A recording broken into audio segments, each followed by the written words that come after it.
What if history's most wanted criminal never faced justice?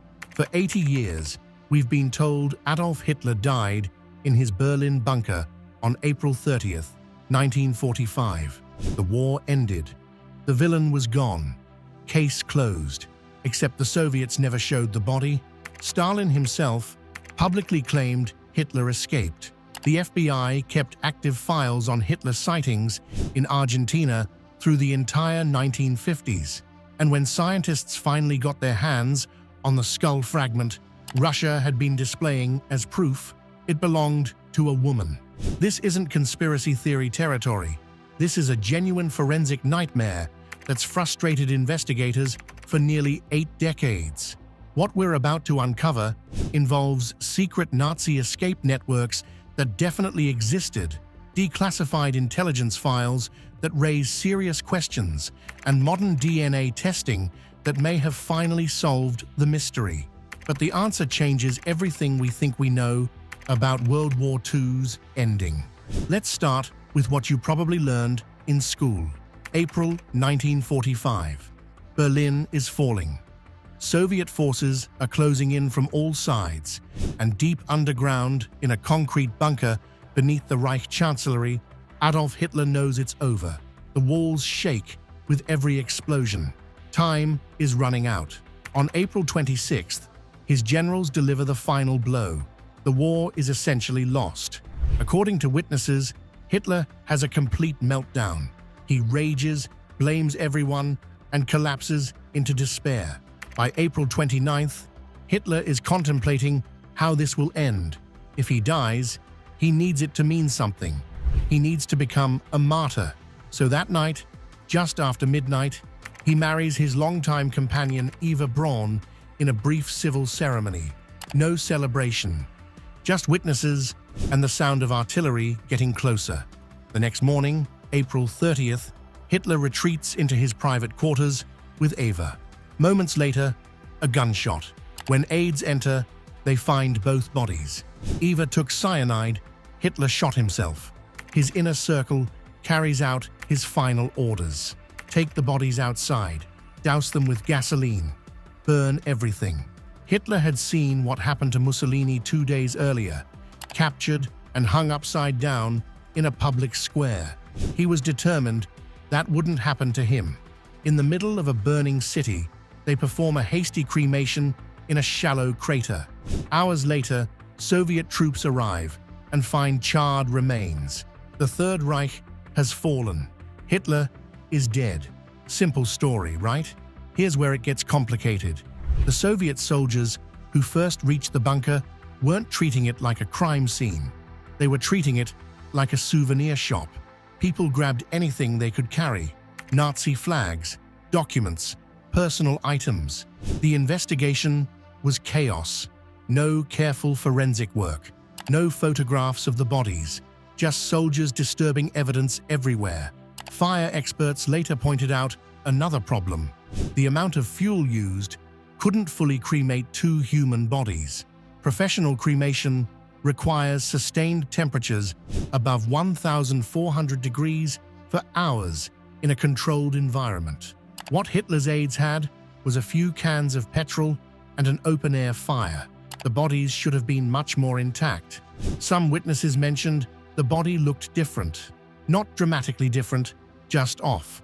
The Soviets initially claimed they had recovered Hitler's remains, but they never showed them to Western allies, never allowed independent verification. And then Stalin himself started making strange comments. Despite his forces allegedly having the body, Stalin told Western leaders he believed Hitler had escaped. Most historians think Stalin was playing political chess. By keeping the Hitler question ambiguous, he could justify keeping Soviet troops in disputed territories. But it worked too well. By mid-1945, nearly half of Americans believed Hitler didn't die in Berlin. Here's the really wild part. Hitler's death certificate wasn't issued until 1956. 11 years after his supposed death. They declared him dead without a body present. So if the official story has this many holes, what else could have happened? Here's something that isn't a conspiracy theory. Thousands of high-ranking Nazis successfully escaped Europe after the war. Adolf Eichmann, one of the primary architects of the Holocaust, lived comfortably in Argentina for over a decade. Josef Mengele, the Auschwitz doctor who performed horrific experiments, died of natural causes in Brazil in 1979.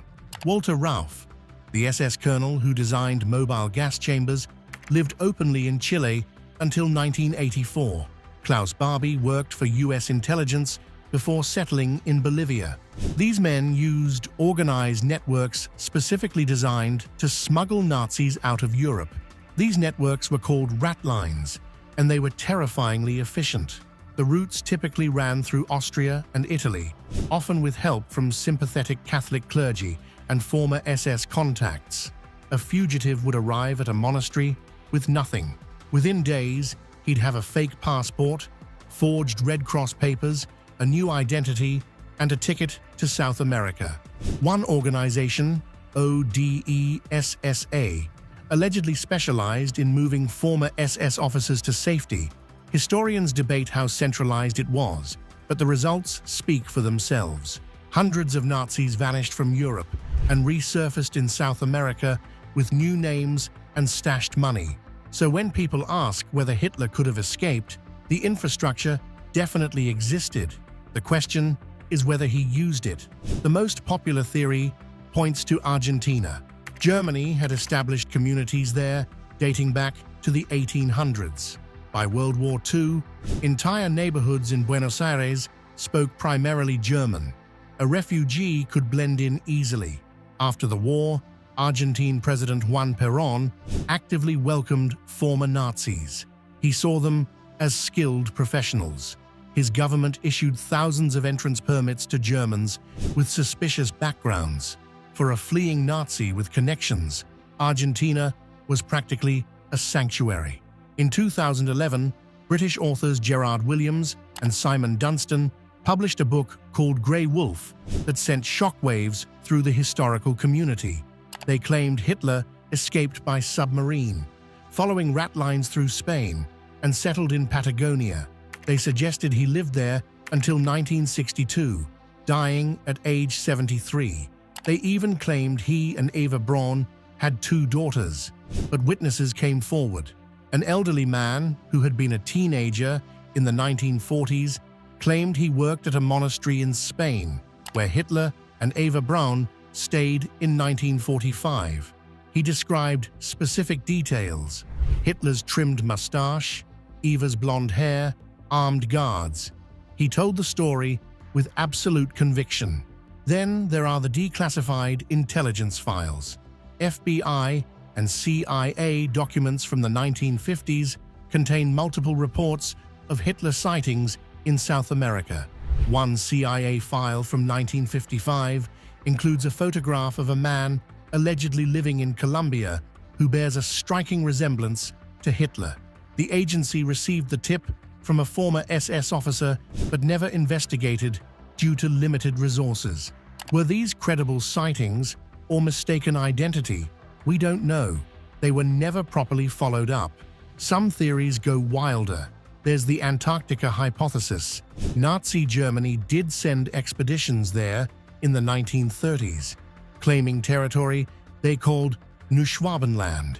In 1946, the US Navy launched Operation High Jump, deploying over 4,000 troops to Antarctica with battleships and aircraft. The official explanation was scientific exploration. But why send such a massive military force for science? Now here's the counter-argument, and it's strong. Hitler was a megalomaniac who craved attention and control. His entire identity was built around being the leader of Germany.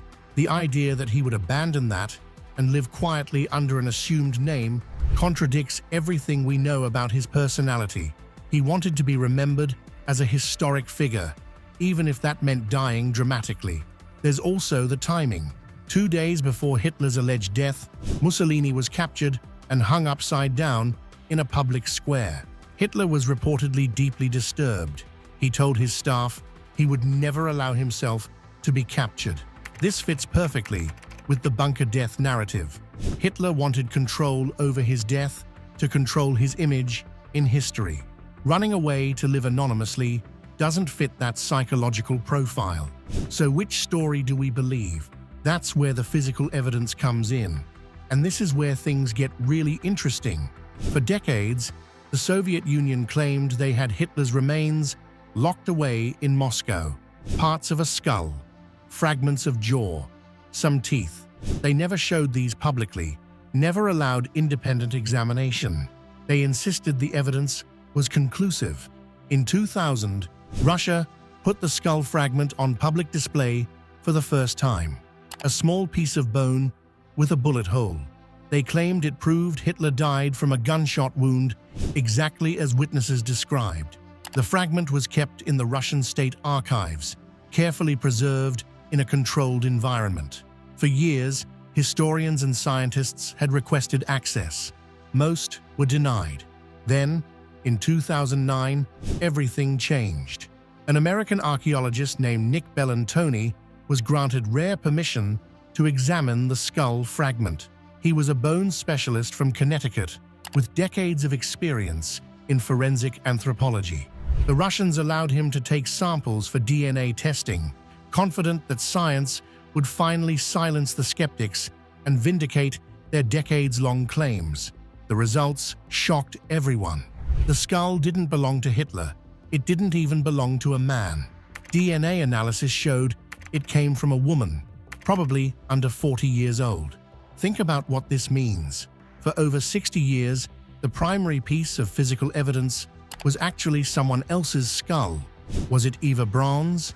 Was it from another woman who died in the bunker? Was it a random victim caught in the crossfire? Nobody knows. The discovery sent shockwaves through the historical community and reignited debates that many thought had been settled. The Russian government went into immediate damage control. They insisted their other evidence was still valid, particularly the jawbone with teeth. They pointed out the American team hadn't tested the jaw. The jaw had been matched to Hitler's dental records back in 1945, using testimony from his actual dentists who were captured and interrogated by Soviet forces. The story of how the Soviets found the remains is itself suspicious. According to their account, a Russian private named Ivan Churakov discovered Hitler's body on May 5, 1945, 5 days after the reported death. But several different Soviet units claimed credit for the discovery. The details changed over time. First, the bodies were in the garden, then buried in a crater. Later accounts mentioned they'd been moved multiple times before final burial. Adding to the confusion, the Soviets allegedly burned what remained of the bodies in 1970 and scattered the ashes in a river. They claimed they did this to prevent the burial site from becoming a shrine for Nazi sympathizers. But it also conveniently eliminated any chance of future verification. The only things kept were the jaw fragments and the now discredited skull piece. What makes the dental evidence complicated is that dentistry in the 1940s was already quite advanced. Hitler's dentist, Dr. Hugo Blaschke, and his dental technician, Fritz Echtmann, were both captured by Allied forces. They were questioned separately, and both described Hitler's dental work in detail. They mentioned specific bridges, particular patterns of decay, and unusual structures that would be hard to fake. Their descriptions were remarkably consistent, which lent credibility to the Soviet claims about the jaw. Then came 2017. A French forensic team, led by Professor Philippe Charlier, was allowed to examine the jawbone that Russia had kept separate from the discredited skull.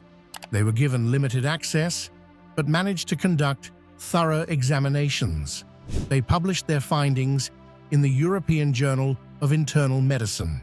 The teeth matched historical dental records. They showed evidence consistent with a vegetarian diet, which aligned with Hitler's documented eating habits. Hitler had been a strict vegetarian since the 1930s, and the lack of certain wear patterns supported this. The teeth had poor quality bridges, matching descriptions from Hitler's medical files. The wear patterns, bone structure, and specific dental issues all lined up. The French team concluded the jaw likely belonged to Hitler and that he probably died around the time claimed in April 1945. But here's the problem. All this evidence is controlled by Russia. The chain of custody has massive gaps spanning decades. The Cold War created a period where no Western scientist could verify anything. Even now, access is severely limited and tightly controlled. Requests for further testing are often denied or delayed for years. Modern technology could solve this definitively. DNA sequencing could compare the remains to Hitler's living relatives. Several of Hitler's relatives had descendants who are still alive today. Genetic genealogy, the same science that solved decades-old cold cases and identified unknown soldiers, could provide absolute confirmation within weeks. Facial reconstruction technology could rebuild what the person looked like from skull fragments. Isotope analysis could determine where someone lived based on minerals absorbed into their teeth and bones from local food and water sources. We have the tools. We have the technology. We just don't have full cooperation or access to the evidence. And without that, the shadow of uncertainty remains. Some researchers point to the body double theory. It's documented that other dictators use doubles. Stalin had several men who resembled him for security reasons at public events. Saddam Hussein reportedly had at least 3 body doubles surgically altered to look like him. Could Hitler have prepared a look-alike for his final deception? Witnesses did mention small inconsistencies. One guard said the body's feet looked larger than he remembered. Another commented that facial features seemed slightly off, though he attributed it to death and stress. Eva's clothing didn't quite match what some remembered her wearing earlier that day. But these accounts came from traumatized people in chaos. The bunker was dim, lit only by flickering emergency lights. People were in shock, facing the collapse of everything they'd known. Soviet shells were exploding overhead, shaking dust from the ceiling. Memory under those conditions is notoriously unreliable. Studies have shown that eyewitness testimony during extreme stress is often distorted or inaccurate. The dental evidence is the strongest card in the official story's hand. Teeth are incredibly specific. The combination of natural tooth structure, decay patterns, and artificial dental work creates an almost unique signature. That's hard to fake with 1940s technology when dental records weren't digitized and dental work was done entirely by hand. Without independent DNA verification from multiple labs, without a complete chain of custody that can be verified, and without access to living relatives for genetic comparison, there's still a shadow of doubt. Not a large shadow, but enough to keep the debate alive in certain circles and online forums. So, what do historians actually believe? The vast majority accept that Hitler died in the bunker on April 30th, 1945. The dental evidence is compelling. The witness testimonies, despite minor inconsistencies, tell a coherent story. The psychological profile fits. Hitler wanted to control his death and avoid capture. The escape theories, while intriguing and built on some factual elements, lack concrete proof needed to overturn the established narrative. But the fact that we're still discussing this 80 years later tells us something important about human psychology, justice, and how we process historical evil. We struggle with the idea that someone responsible for the deaths of millions got to choose how and when he died. There was no trial, no public reckoning, no moment where he had to face his victims or answer for his crimes, no courtroom where evidence was presented and guilt was established. He simply disappeared into a room with Eva Braun, and that was it. Compare that to the Nuremberg trials, where other Nazi leaders were prosecuted in open court. Hermann Göring, Rudolf Hess, Albert Speer, and others sat in a courtroom while prosecutors detailed their crimes. Survivors testified. Documents were presented. The world watched as these men were held accountable. That process gave survivors and victims a measure of closure.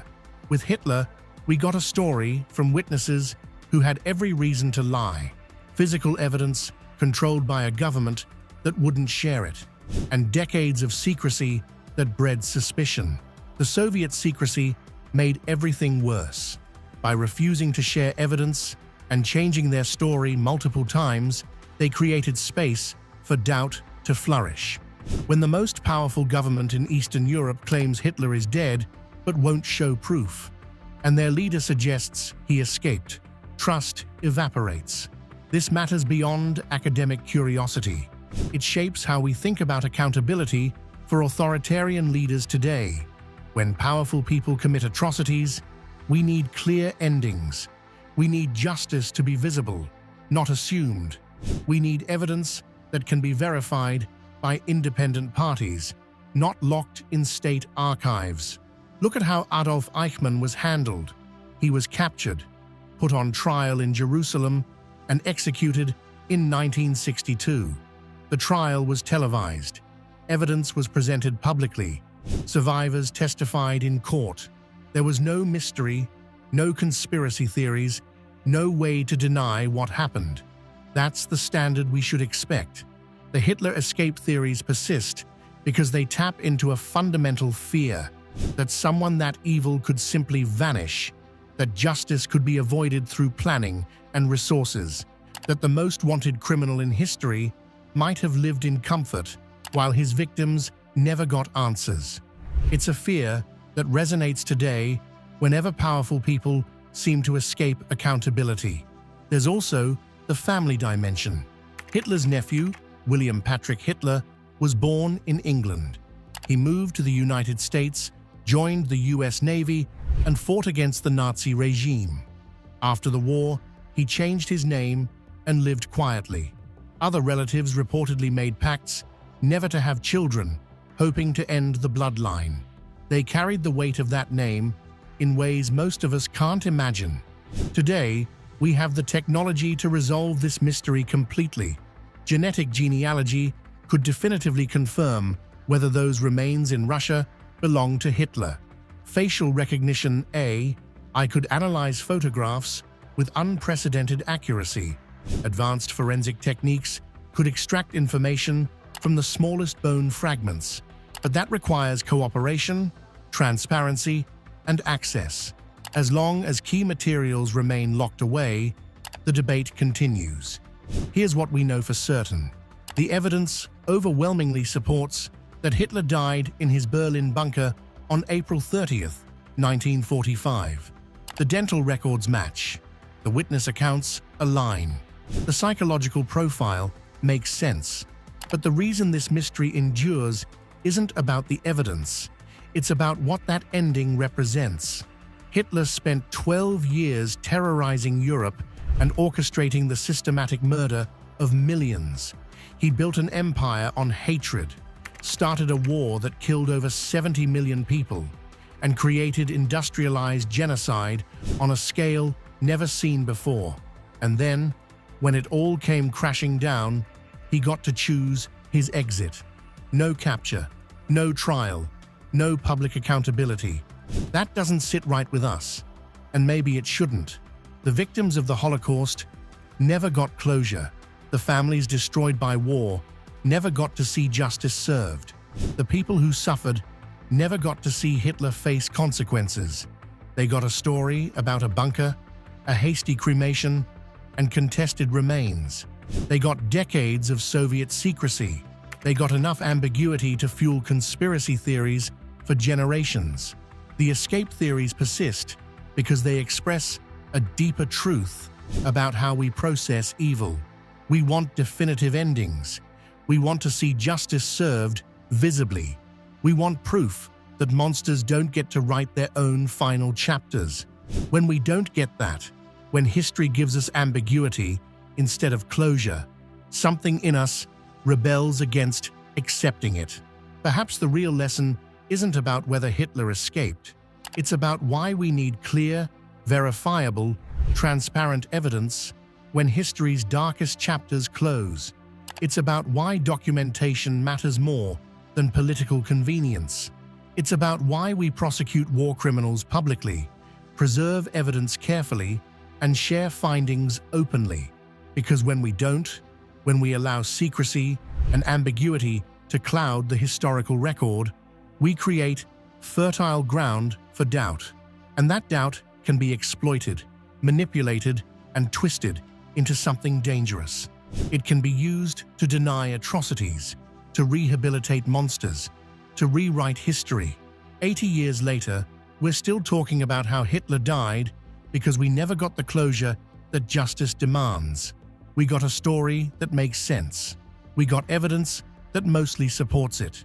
We got decades of secrecy that undermined confidence. And we got just enough gaps to keep the questions alive. Hitler's story ended in that bunker beneath a ruined city, surrounded by the consequences of his own choices. The empire he built lasted 12 years. The war he started killed millions, and in the end, he died knowing he'd failed completely.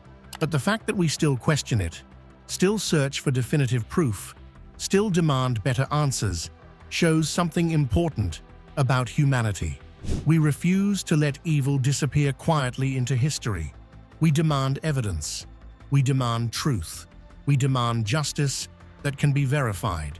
And maybe that persistence, that refusal to accept convenient stories without proof, that insistence on transparency and accountability is the real ending this story deserves.